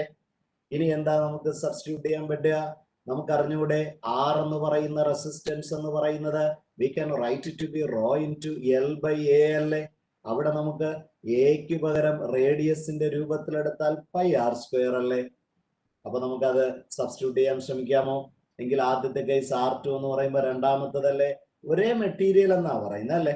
അപ്പൊ നമുക്ക് L2 division by pi into R2 square into R1 എന്ന് പറയുമ്പോൾ rho into L1 by pi into R1 square എന്ന് പറഞ്ഞാൽ നമ്മുടെ കോൺസെപ്റ്റ് എന്ന് പറയുന്നത് L2 by L1 into R1 division by R2 that much square എന്നല്ലേ അതിന്റെ അർത്ഥം. എന്താ L2 ബൈ L1 എന്ന് പറയുന്നത്? L2 ബൈ L1 എന്ന് പറയുന്നത് ഇവിടെ നമുക്ക് 2 by 3 ആയിട്ട് സിമ്പിൾ ആയിട്ട് നമുക്ക് സബ്സ്റ്റിറ്റ്യൂട്ട് ചെയ്യാം. എന്താ R1 ബൈ R2 2 by 3 ആണ്, പക്ഷെ ഇവിടെ സ്ക്വയർ അല്ലേ. അപ്പൊ 4 by 9 ആയിട്ട് എടുക്കാം അല്ലെ. അപ്പൊ നമുക്ക് എന്തായിട്ട് കിട്ടി? 8:27 ആയിട്ട് കിട്ടി. കണ്ടോ, സിമ്പിൾ ക്വസ്റ്റ്യൻ ആണ്, പക്ഷെ എക്സ്പീരിയൻസ് അവിടെ ഒരു വളരെ പ്രധാനപ്പെട്ട കേസാണ്. By increasing the temperature, the specific resistance of a conductor and semiconductor. എപ്പോഴും ഓർക്കണേ, റോ എന്ന് പറയുന്നത് M division by N E square tau എന്നാണ് നമ്മൾ പഠിച്ചിരിക്കുന്നത് അല്ലെ. യെസ്. അപ്പൊ ഒരു കണ്ടക്ടറിന്റെ കേസിലെ ടെമ്പറേച്ചർ കൂട്ടുമ്പോൾ the time taken between the collision tau decrease ചെയ്യുന്നത് വഴി റോ ഇൻക്രീസസ്. പക്ഷെ സെമി കണ്ടക്ടർ എടുക്കുമ്പോൾ ദ പ്രിഡോമിനന്റ് ഫാക്ടർ എന്ന് പറയുന്നത് N അല്ലേ. ടെമ്പറേച്ചർ കൂടുമ്പോൾ N കൂടുന്നത് കൊണ്ട് റെസിസ്റ്റിവിറ്റി ഡിക്രീസ് ചെയ്യുന്നു. So increases for a conductor and decreases for a semiconductor. അതുകൊണ്ട് തന്നെ the third option as the answer. വളരെ പ്രധാനപ്പെട്ട കാര്യമാണ്. അതുകൊണ്ടാണ് കണ്ടക്ടേഴ്സിന് പ്ലസ് ആൽഫ എന്നാണ് നമ്മൾ പറയാം. Positive temperature coefficient. സെമി കണ്ടക്ടറിന് മൈനസ് ടെമ്പറേച്ചർ കോഎഫിഷ്യന്റ് ആയിട്ടാണ് നമ്മൾ പറയാം. So dear one, you just to think about that contribution from SS physics classes. Please share this information to your friends too. So ആദ്യമായിട്ട് കാണുന്ന students subscribe ചെയ്യാൻ മറക്കരുത്, like ചെയ്യാൻ, അതോടൊപ്പം നിങ്ങളുടെ കൂട്ടുകാർക്ക് ഷെയർ ചെയ്യാൻ. Okay, question number 11. We use alloys for making standard resistors because they have standard resistors ആയിട്ട് ഉപയോഗിക്കുന്ന മെറ്റീരിയൽ. അതോടൊപ്പം തന്നെ ഓർക്കണേ, the wire of metre bridge, the wire of potentiometer, അവയ്ക്കുണ്ടാകുന്ന ഏറ്റവും പ്രധാനപ്പെട്ട ഒരു കോൺസെപ്റ്റ് ആണ് ഹൈ ആയിട്ടുള്ള റെസിസ്റ്റിവിറ്റി അല്ലെങ്കിൽ സ്പെസിഫിക് റെസിസ്റ്റൻസ് എന്ന് പറയാം. രണ്ടാമത് the law alpha, the variation of resistance with temperature എന്ന് പറയുന്നത് വളരെ ചെറിയ മെറ്റീരിയലുകളാണ് നമ്മൾ സ്റ്റാൻഡേർഡ് റെസിസ്റ്റേഴ്സിനോ മീറ്റർ ബ്രിഡ്ജിന്റെയോ പൊട്ടൻഷ്യോമീറ്ററിന്റെയോ നിർമ്മാണത്തിന് വേണ്ടി യൂസ് ചെയ്യുക. അതുകൊണ്ട് തന്നെ ഫോർ ദ 11th വൺ നമുക്ക് ഫസ്റ്റ് ഓപ്ഷൻ ആൻസർ ആയിട്ട് പറയാം. വളരെ പ്രധാനപ്പെട്ട കോൺസെപ്റ്റ് ആണ്. നോക്കി 12th ക്വസ്റ്റ്യൻ, പവറുമായിട്ട് ബന്ധപ്പെട്ട നല്ലൊരു ക്വസ്റ്റ്യൻ ആണ്. നോക്കി, A constant voltage is applied between the two ends of a uniform metallic wire. So ഒരു വയറാണ്, ഓക്കെ ഫൈൻ, ഒരു കോൺസ്റ്റന്റ് പൊട്ടൻഷ്യൽ നമ്മൾ അപ്ലൈ ചെയ്തു, V yes, H heat developed, നമ്മളൊരു ടി സമയത്തേക്കാണ് പൊട്ടൻഷ്യൽ അപ്ലൈ ചെയ്തതെങ്കിൽ നമുക്ക് അവിടെ പ്രൊഡ്യൂസ് ചെയ്യപ്പെടുന്നത് കോൺസ്റ്റന്റ് പൊട്ടൻഷ്യൽ എന്ന് പറഞ്ഞതുകൊണ്ട് ആ രൂപത്തിലുള്ള ഇക്വേഷൻ നമുക്ക് എടുക്കാം, V square division by R1 × T എന്ന് നമുക്ക് എടുക്കാം. അപ്പോൾ ഓർക്കണേ, ഐ സ്ക്വയർ ആർ എന്തുകൊണ്ട് കൊടുത്തില്ല? സാധാരണ നമ്മുടെ ഡെയിലി ഹൗസ് ഹോൾഡ് വയറിങ്സ് എല്ലാം പാരലൽ ആയതുകൊണ്ട് തന്നെ അതിന് ഇമ്പോർട്ടൻസ് കൊടുക്കുക. എന്നിട്ട് പറയാണ്, if another wire of the same material double the radius, അപ്പൊ R2 എന്ന് പറയുന്നത് ഡബിൾ ആണ്, twice the length is used, then the heat developed in it. രണ്ടാമത്തെ കേസിൽ അപ്പൊ നമുക്ക് H2 എന്ന് കൊടുക്കാം. അപ്പൊ അവിടുത്തെ പൊട്ടൻഷ്യലും സെയിം അല്ലേ, പക്ഷെ റെസിസ്റ്റൻസ് ഉറപ്പായിട്ടും വ്യത്യാസപ്പെടും. അപ്പൊ H2 ആയിട്ട് നമ്മൾ കമ്പയർ ചെയ്യാനാണ് പറയുന്നത്. അപ്പൊ ഒന്ന് ഡിവൈഡ് ചെയ്തേ. So H2 division by H1 എന്ന് പറയുമ്പോൾ നമുക്ക് എങ്ങനെ എഴുതാം? R1 ഡിവിഷൻ ബൈ R2 ആയിട്ട് മാറത്തില്ലേ? So that is the concept there, we have to use it. അപ്പൊ R1 എന്ന് പറയുന്നത് rho into L1 division by pi into R1 square. R2 എന്ന് പറയുന്നത് rho into L2 division by pi into R2 square. അവിടെ ഒരേ material അല്ലേ? അപ്പൊ നമുക്ക് എങ്ങനെ H2 by the first one as H is equal to L1 by L2 into R2 by R1 square അല്ലേ? So that is equal to എന്താണ് L2 ആയിട്ട് പറഞ്ഞിരിക്കുന്നത്? ഡബിൾ ഓഫ് L1 അല്ലേ? എന്താണ് R2 ആയിട്ട് പറഞ്ഞിരിക്കുന്നത്? ഡബിൾ ഓഫ് R1 അല്ലേ? Yes. So that much square. L1 cancel ആയി പോയില്ലേ? So 1/2 into 2 square as what? 4 ആയിട്ട് മാറിയില്ലേ? So you get the concept as 2/1 എന്ന് പറയുമ്പോൾ H2 എന്ന് പറയുന്നത് ബൈ H ആണ് നമുക്ക് 2 ആയിട്ട് കിട്ടി. അപ്പൊ H2 ന്റെ വാല്യൂ എന്ന് പറയുന്നത് we can write it to be 2H. So the third one as the answer. Number 30. If the potential difference V applied across the conductor is increased to 2 volt. അപ്പൊ രണ്ടാമത്തെ കേസിലെ പൊട്ടൻഷ്യൽ ഡബിൾ V ആയിട്ട് മാറിയാൽ with temperature constant, the drift velocity of the free electrons, പൊട്ടൻഷ്യലുമായിട്ട് എങ്ങനെ drift velocity നമുക്ക് consider ചെയ്യാം? ഈ relation നിങ്ങളുടെ മനസ്സിലേക്ക് ഇരിക്കട്ടെ. That is A very important. അവിടെ നിങ്ങളുടെ മനസ്സിൽ ടോ എന്ന് പറയുന്നത് ടെമ്പറേച്ചർ ഡിപ്പെൻഡബിൾ ആയിട്ടുള്ള ഒരു പാരാമീറ്റർ ആണ്. പക്ഷെ ഇവിടെ പറയുന്നു ടെമ്പറേച്ചർ കോൺസ്റ്റന്റ് ആണെന്ന്. അപ്പൊ മാസും ഇലക്ട്രോണിക് ചാർജും ഒക്കെ കോൺസ്റ്റന്റ് ആണെങ്കിൽ ഡ്രിഫ്റ്റ് സ്പീഡ് ആർക്ക് പ്രൊപ്പോർഷണൽ ആയിട്ട് പറയാം? Electric field. പക്ഷെ നമുക്കറിയാം ഇലക്ട്രിക് ഫീൽഡ് എന്ന് പറയുന്നത് potential division by separation. So ഉറപ്പിച്ചു പറയാം, നമ്മുടെ ഡ്രിഫ്റ്റ് വെലോസിറ്റി പൊട്ടൻഷ്യലുമായിട്ട് ഡയറക്റ്റ്ലി പ്രൊപ്പോർഷണൽ ആണ്. അങ്ങനെയാണെങ്കിൽ നോക്കൂ, വി പൊട്ടൻഷ്യലിൽ നിന്ന് ഡബിൾ വി യിലേക്ക് മാറുമ്പോൾ ഡ്രിഫ്റ്റ് വെലോസിറ്റിയും എന്തായിട്ട് നമുക്ക് പറയാം? ഡബിൾ കേസ് ആയിട്ട് പറയാം. So that is the good question, simple question. Okay, number 14. ആ ഫിഗർ ഒരു ക്ലാരിറ്റി കുറവുണ്ട്, ശ്രദ്ധിക്കുക. The equivalent resistance between the points A and B. അപ്പൊ ഈ റെസിസ്റ്റൻസ് എന്ന് പറയുന്നത് it is 6 ohm. And this resistance is given as a 3 ohm, and this is connected as 8, and this is a 30. ഇത് ബുദ്ധിപൂർവ്വം നമ്മളൊരു equivalent circuit ആക്കി മാറ്റണം. Like this one. എങ്ങനെ നോക്കി, ഈ പോയിന്റും ഈ പോയിന്റും കണക്ട് ചെയ്തിരിക്കുന്ന കോപ്പർ വയർ ഒരുമിച്ച് എടുത്തു കഴിഞ്ഞാൽ 3ഉം 6ഉം പാരലൽ ആണ്. അതിന് സീരീസോടെ 8 ആണ്. ആ 6നും 8ന്റെ എൻഡിനും പാരലൽ ആയിട്ട് ആരുണ്ട്? 30 ഓം ഉണ്ട്. അങ്ങനെയാണെങ്കിൽ എക്കും ബിക്കും ഇടയ്ക്കുള്ള വാല്യൂ കണ്ടുപിടിക്കുക. അപ്പൊ വളരെ ഈസിയാ അല്ലെ? എങ്ങനെ നമുക്ക് ചെയ്താൽ മതി? ഇവനെ നമുക്ക് ഇച്ചിരി കൂടെ റെഡ്യൂസ് ചെയ്യാം അല്ലെ? 3ഉം 6ഉം പാരലൽ അല്ലേ? അപ്പൊ നമുക്ക് 3 into 6 division by 3 plus x.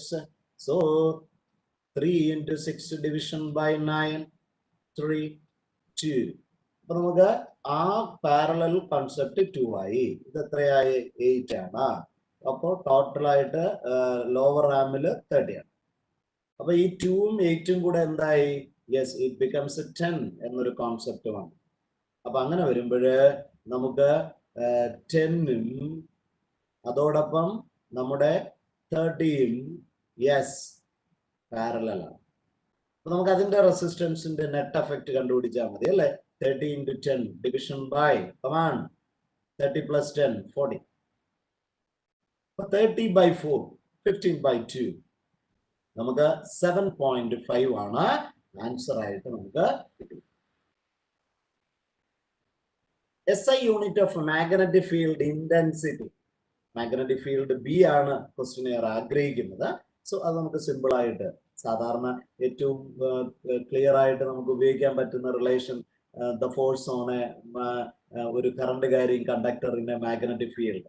അപ്പൊ F is equal to ILB അല്ലെ? അപ്പൊ മാഗ്നറ്റിക് ഫീൽഡ് എന്ന് പറയുന്നത് ഫോഴ്സ് ഡിവിഷൻ ബൈ IL എന്ന് പറയാം അല്ലെ?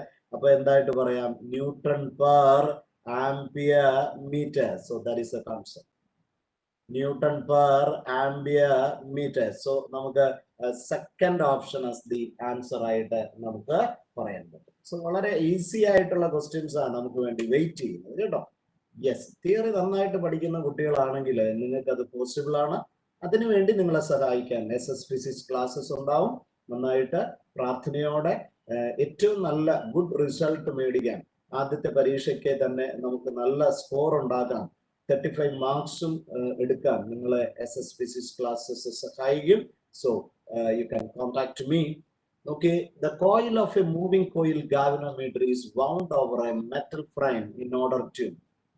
നമ്മൾ ഓർത്തിരിക്കേണ്ട ഒരു കാര്യം, അവിടെ ഒരു പോയിന്റർ ആണ് ഇമ്പോർട്ടൻ്റ്. നമ്മൾ കറണ്ട് കടക്കുമ്പോൾ ആ കോയില്, ഈ കോയില് ടേൺ ചെയ്യുന്നതിനോടൊപ്പം ആ സ്പ്രിങ് ടേൺഡ് ആവുകയാണ്. അതിന് കണക്ട് ചെയ്തിരിക്കുന്ന നമ്മളുടെ ആ പോയിന്റർ നമുക്ക് റീഡിങ് തരുന്നു. പക്ഷെ പെട്ടെന്ന് തന്നെ നമ്മുടെ കറണ്ട് നമ്മൾ റിലീസ് ചെയ്യുമ്പോൾ ഈ പോയിന്റർ തിരിച്ച് അതിന്റെ ഒറിജിനൽ പൊസിഷനിലേക്ക് വരണം. അതിന് സഹായിക്കുന്ന ഒരു പ്രധാനപ്പെട്ട കാര്യമാണ് സാധാരണ അലുമിനിയം ഒക്കെ കൊണ്ടുള്ള മെറ്റൽ ആയിട്ടുള്ള ഒരു സിലിണ്ടറിലായിരിക്കും ഈ കോറിനെ നമ്മൾ വൈൻഡ് ചെയ്യുക. എന്തുകൊണ്ട്? That is very important. അപ്പോൾ ഇത് ഒരു മാഗ്നറ്റിക് ഫീൽഡ് ഇങ്ങനെ മാറുമ്പോൾ, അല്ലെങ്കിൽ ഈവൻ കോയിൽ മാറുന്ന സമയത്ത്, അല്ലെങ്കിൽ ഈ അലുമിനിയം സാധനം കോൺസ്റ്റന്റ് ഇലക്ട്രിക് ഫീൽഡിലാണെങ്കിൽ പോലും, മാഗ്നറ്റിക് ഫീൽഡിലാണെങ്കിലും ഈ സിലിണ്ടർ ടേൺ ചെയ്യുന്നത് കൊണ്ട് അതിൽ എഡ്ഡി കറണ്ട് ഉണ്ടാവുകയാണ്. ആ എഡ്ഡി കറണ്ട് ഇവനെ പുറകോട്ട് വലിക്കുകയാണ്. Because of the Lenz's law. അതുകൊണ്ട് തന്നെ ഡാമ്പിങ് റെസ്പോൺസിബിൾ ആയിട്ട് മാറുകയാണ്. സോ ഡെഡ് ബീറ്റ് ഗാൽവനോമീറ്ററുകളിൽ അതിനെ കൃത്യതയോടെ യൂസ് ചെയ്യുന്നു. So that is the concept to provide electromagnetic damping. ക്വിക്കായിട്ട് പോയിന്റർ തിരിച്ചു വരുന്നതിന് നിങ്ങളെ സഹായിക്കും. മക്കളെ, ക്വസ്റ്റ്യൻ നമ്പർ 70. നല്ല ക്വസ്റ്റ്യൻസ് ആയിട്ടോ, വെയിറ്റ് ചെയ്യും.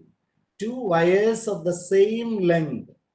ഓക്കെ, നമുക്ക് ആ L എന്നുള്ള ഒരു ലെങ്ത് നമുക്ക് കൊടുക്കാം. L are shaped into a square of a side A and, അപ്പൊ ആദ്യം ഒരു A സൈഡുള്ള ഒരു സ്ക്വയർ ആയി മാറുകയാണ്. and a circle of radius R. If they carry same current, the ratio of their magnetic moment. Magnetic moment എങ്ങനെ നമുക്ക് കണ്ടുപിടിക്കും? Magnetic മൊമെന്റിന്റെ usual ആയിട്ടുള്ള ഫോർമുല ആദ്യം ഓർക്കുക. Current flowing into area cross section അല്ലെ? യെസ്. ആദ്യം നമുക്ക് ഇവിടെ ഇവന്റെ ഏരിയ എന്ന് പറയുമ്പോൾ നമുക്കറിയാം എ സ്ക്വയർ ആയിട്ട് നമുക്ക് എടുക്കാം അല്ലെ. ഇവന്റെ ഏരിയ ആണെങ്കിലോ പൈ ആർ സ്ക്വയർ. അപ്പോൾ ആദ്യത്തെ കേസിൽ ഇവന്റെ മാഗ്നറ്റിക് മൊമെന്റ് നമുക്കൊന്ന് കണ്ടുപിടിക്കാൻ സിമ്പിൾ ആയിട്ട്. എന്താ മാഗ്നറ്റിക് മൊമെന്റ് എന്ന് പറയുന്നത്? Current into A square. ഇവിടത്തെ വരുമ്പോൾ current into pi R square. പക്ഷെ നമുക്ക് മാഗ്നറ്റിക് മൊമെന്റിന്റെ റേഷ്യോ കണ്ടുപിടിക്കാൻ പറയുമ്പോൾ ഒരേ രൂപത്തിൽ വരാം അല്ലെ. അപ്പൊ നമുക്ക് ഈ സൈഡിനെ എല്ലിന്റെ രൂപത്തിൽ എഴുതാം. ഇവിടത്തെ സൈഡ് എന്ന് പറയുന്നത് എ ആയിട്ട് തരുമ്പോൾ 4a ആണ് എൽ അല്ലെ. അപ്പൊ എക്ക് പകരം നമുക്ക് എന്തെന്ന് കൊടുക്കാം? L/4. അപ്പൊ നമുക്ക് ഇവിടത്തെ ഇക്വേഷൻ എങ്ങനെയായിട്ട് നമുക്ക് പറയാം? L square division by 4 square. അപ്പൊ ഇവിടത്തെ കേസ് എങ്ങനെ നമുക്ക് പറയാം? I into 5 into. അപ്പൊ നമുക്ക് ഇവിടെ പറയാൻ പറ്റുന്നത് എൽ ലെങ്ത് ആണ് അവന്റെ സർക്കംഫറൻസ് ആയിട്ട് മാറിയത് അല്ലെ. ആർ റേഡിയസ് ഉണ്ടെങ്കിൽ സർക്കംഫറൻസ് 2πr അല്ലേ. അപ്പൊ നമുക്ക് ആറിന് പകരം നമുക്ക് എന്ത് സബ്സ്റ്റിറ്റ്യൂട്ട് ചെയ്യാം? L/2.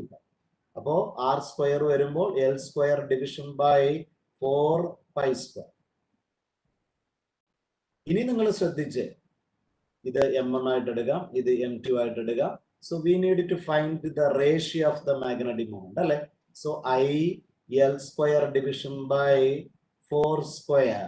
ഇവിടെ I pi L square division by 4π square. So നോക്കിയേ L സ്ക്വയർ I cancel, 1π cancel, then 4. So you get the answer as π/4 and exactly the third option as the answer. കണ്ടോ? തിയറി നന്നായിട്ട് പഠിച്ച കുട്ടികൾക്ക് ആൻസർ ഗ്യാരണ്ടി ആണ്. നിങ്ങൾ experienced ആയിട്ട് മാറുക. പ്യുവർലി ഒബ്ജക്റ്റീവ് ക്വസ്റ്റ്യൻസ് ചെയ്ത് പ്രാക്ടീസ് ചെയ്യാം.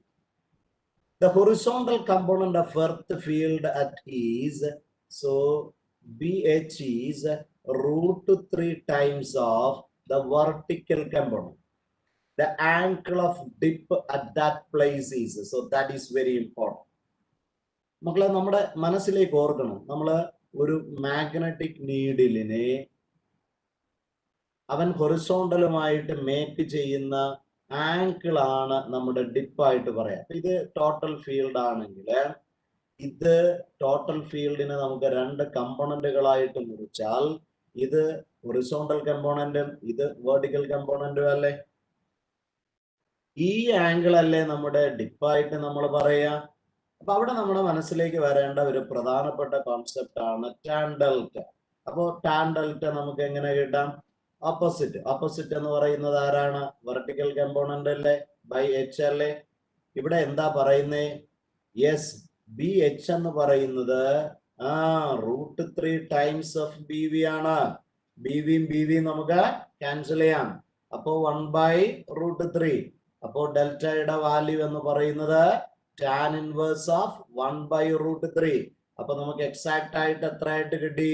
30 ഡിഗ്രി എന്ന് പറഞ്ഞാൽ exactly you get the answer as π/6. Very good. അപ്പോ ഈ കാണിച്ചിരിക്കുന്ന ഇൻസ്ട്രുമെന്റ് ആണ് ഡിപ്പ് സർക്കിൾ എന്ന് പറയാം. അപ്പൊ ഇത് ഒരു പൊസിഷനിൽ വെർട്ടിക്കൽ ആയിട്ടുള്ള പ്ലെയിനിൽ കറങ്ങുന്ന ഒരു നീഡിലാണ്, മാഗ്നറ്റിക് നീഡിലാണ്, ഡൈപോൾ എന്ന് പറയാം. അപ്പൊ അവനെ കൊണ്ട് നമ്മൾ ഏത് പ്ലേസിലുള്ള ഡിപ്പാണോ കണ്ടുപിടിക്കേണ്ടത് അവനെ കൊണ്ട് മാഗ്നറ്റിക് മെറിഡിയനിൽ വെച്ചാൽ എത്രമാത്രം ആംഗിൾ ആണ് ടിൽറ്റഡ് ആയിരിക്കുന്നത് അത് നമുക്ക് കണ്ടുപിടിക്കും. ഇത് സംഭവിക്കുന്നത് സാധാരണ രൂപത്തില് we can say it is in the northern hemisphere and is in the southern hemisphere if it is said to be the north one. Good. അടുത്ത number 19. The small angle between the magnetic axis and the geographical axis, that is called a declination or variation. അപ്പൊ ഈ ആംഗിളിനെയാണ് നമ്മൾ declination. So magnetic മെറിഡിയനും geographical meridian തമ്മിലുള്ള angle. Number 20. Two coils are placed close to each other. The mutual inductance of the pair of the coils depends upon. എപ്പോഴും ഓർക്കുക, അത് കപ്ലിങ്ങിനെ depend ചെയ്യും അല്ലെ. രണ്ട് കോയിലുകളും തമ്മിലുള്ള കപ്ലിങ്ങിനെ ഡിപ്പെൻഡ് ചെയ്യും. അതോടൊപ്പം തന്നെ അവയുടെ നമ്പർ ഓഫ് ടേൺസ്, ഏരിയ, അതിനെയൊക്കെ ഡിപ്പെൻഡ് ചെയ്യും. അപ്പൊ നമ്മൾ സാധാരണയുള്ള കോയിൽ, ഇങ്ങനെ ഒരു കോയിലുമാണ് ഇരിക്കുകയാണെങ്കിൽ പെർഫെക്റ്റ് കപ്ലിംഗ് എന്ന് പറയാം അല്ലെ. മിനിമം കപ്ലിംഗ് എന്നാണ് ഈ ഒരു അവസ്ഥയെ നമ്മൾ പറയുന്നത്. So ഇവിടെ നമുക്ക് പറയാം the second option as the answer. The relative position ആണ് അത് ഡിപ്പെൻഡ് ചെയ്യുന്നത്. So we can move with the next question. അപ്പോൾ നമ്മൾ 25 question വരെയാണ് ഇവിടെ ഡിസ്കസ് ചെയ്യുന്നത്. Next one, number 21. A conducting square loop of a side L, resistance R moves in its plane with a uniform velocity V perpendicular to one of its sides.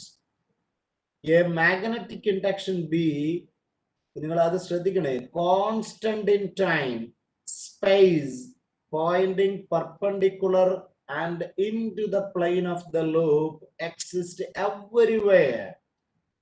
The current induced in the loop. അപ്പോ അതിനൊരു importance ആയിട്ടുള്ള ഒരു കാര്യമുണ്ട്.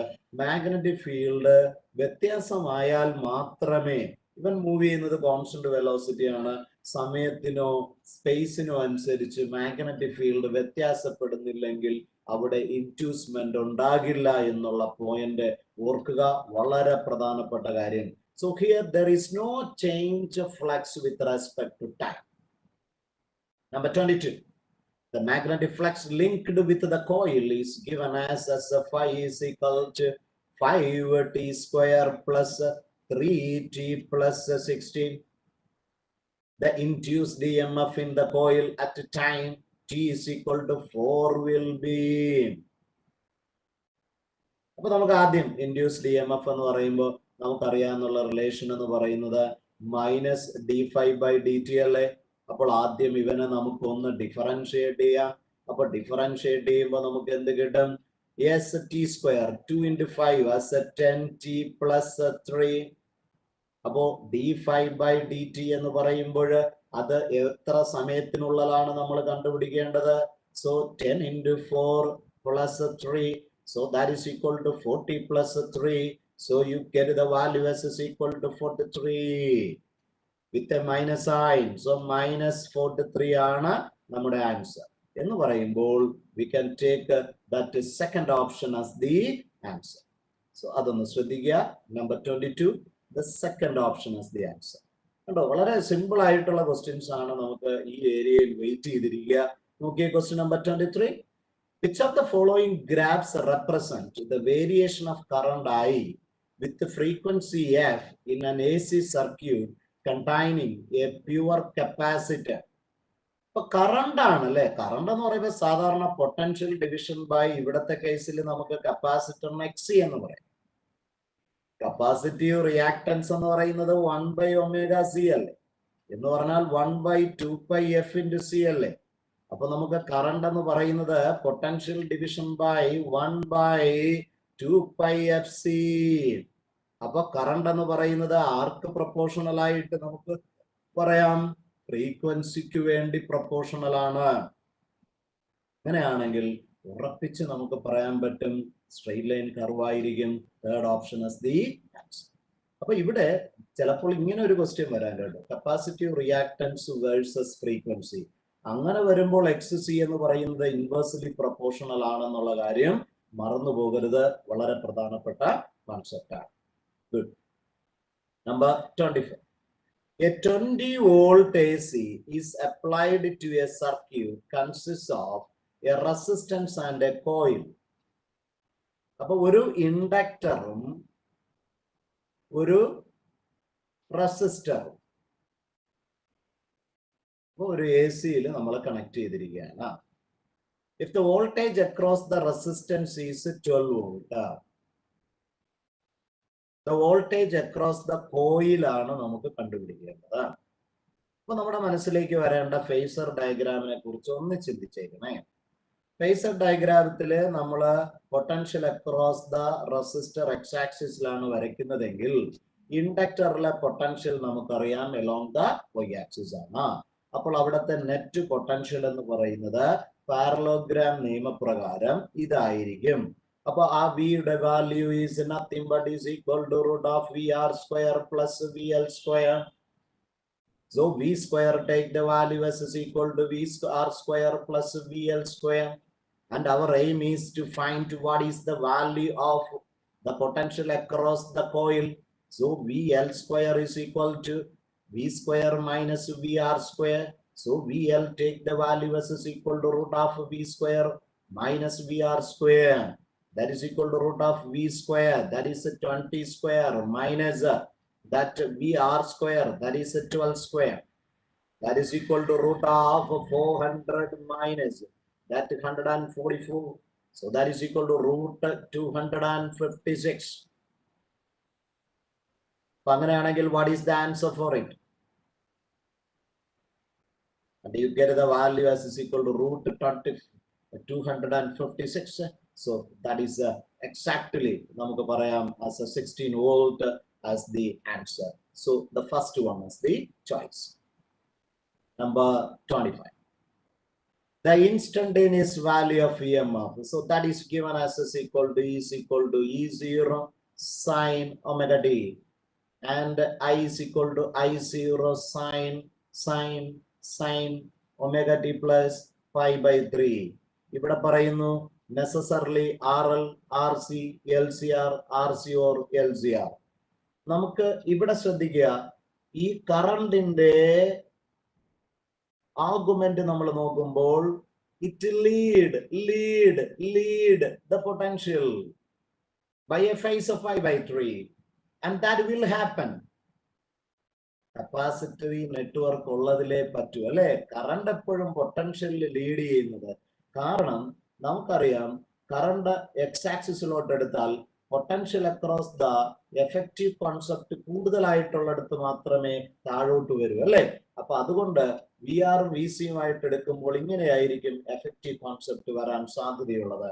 അപ്പോ ഒന്നുകിൽ capacitor ഉള്ള നെറ്റ്വർക്കിൽ മാത്രമേ അത് പോസിബിൾ ആകൂ. സോ ദ ബെസ്റ്റ് ആൻസർ എന്ന് പറയുന്നത് അവർ ഫോർത്ത് ഓപ്ഷൻ ആയിരിക്കും. So dear students, first term എക്സാമുമായിട്ട് ബന്ധപ്പെട്ട് സപ്പോർട്ട് വേണ്ട സ്റ്റുഡൻസ് ഈ ഫോൺ നമ്പറിൽ വിളിക്കുക. ഏറ്റവും പ്രധാനപ്പെട്ട തിയറി ബേസ്ഡ് ആയിട്ടുള്ള 7 ചാപ്റ്ററിലും അറൌണ്ട് ഒരു 30 to 35 ലൈവ് ക്ലാസ്സസ്, ഒരു 50 to 75 ഓരോ ചാപ്റ്റർ ബേസ് ചെയ്തിട്ടുള്ള ക്വസ്റ്റ്യൻസ്, അതോടൊപ്പം തന്നെ assertion reason case study type questions, Google ഫോമില് മോഡൽ എക്സാം, അതോടൊപ്പം doubt clearing sessions. So dear students, നന്നായിട്ട് നിങ്ങളുടെ ടേം എക്സാമിന് വേണ്ടി അധ്വാനിക്കുക. 2 കാര്യങ്ങൾ എപ്പോഴും ശ്രദ്ധിക്കണേ, the concept clarity and the second one lot of practice with good revision നിങ്ങൾക്ക് ഏറ്റവും മികച്ച തരത്തിലെ നല്ല റിസൾട്ട് ഗെയിൻ ചെയ്യാൻ നിങ്ങളെ സഹായിക്കും. സോ ആദ്യമായി കാണുന്ന സ്റ്റുഡൻസ് സബ്സ്ക്രൈബ് ചെയ്യാൻ മറക്കരുത്, അതോടൊപ്പം നിങ്ങളുടെ ഫ്രണ്ട്സിനെ ഷെയർ ചെയ്യാം. You can wait for the second video. Take care. God bless you.